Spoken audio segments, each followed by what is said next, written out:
Welcome back. Every journalist ought to be reading, so each week I ask my panel of rising superstar young journalists what's on their desk, on their Kindle, or on their iPad. James Hohmann, what are you reading?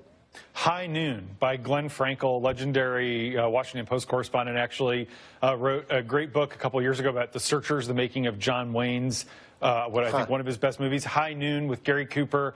It is a metaphor in a lot of ways for the Cold War, and everyone involved was kind of pulled into the blacklist, the communist witch hunts of the early 1950s. As we have new congressional investigations on Russia and espionage and everything, it's fun to go back. The book really takes you there. It establishes all these characters who were producing the movie, writing the movie, starring in the movie, and the congressman here in Washington.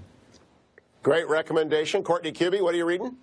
I am reading What It's Like to Go to War by Karl Marlantes.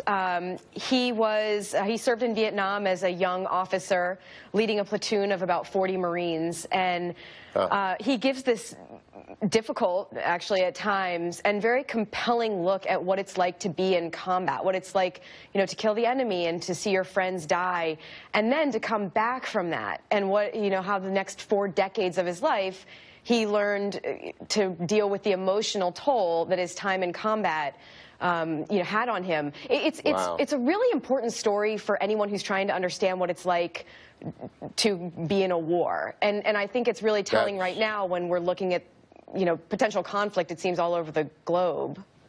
So relevant to so many hundreds of thousands of Americans. Seung Min Kim, what are you reading? So I'm currently reading Jamesville by Washington Post reporter Amy Goldstein. It's just this beautifully textured look at what happens to this Midwestern town when the General Motors factory there shuts down in the middle of the recession in 2008. So it's beautifully reported, very well done. And it's also interesting to see, obviously, the congressman from Janesville is the current speaker, Paul Ryan. But back then, it's fascinating to see him kind of shuttle back and forth to kind of try to rescue this community that he's grown up in. Generations of his family are from there. It's a very compelling read. I hadn't heard of that. I will pick that up. How about you, Annie Linskey?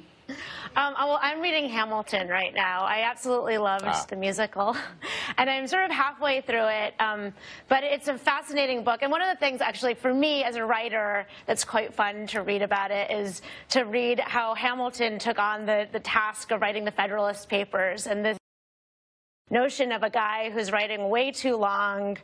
He was never supposed to write as many as he did, and was constantly like pushing up against deadline. I feel a little bit of sort of sympathy and empathy for him on those commonality there. Yes. And Chernow's now moved on to Grant, so I'm looking forward to that. I would recommend to everyone General Mattis, Secretary of Defense, co-authored with Corey Shockey, Dr. Shockey at Stanford, Warriors and Citizens, How Americans View the Military. And I think it's a series of essays, polling data driven.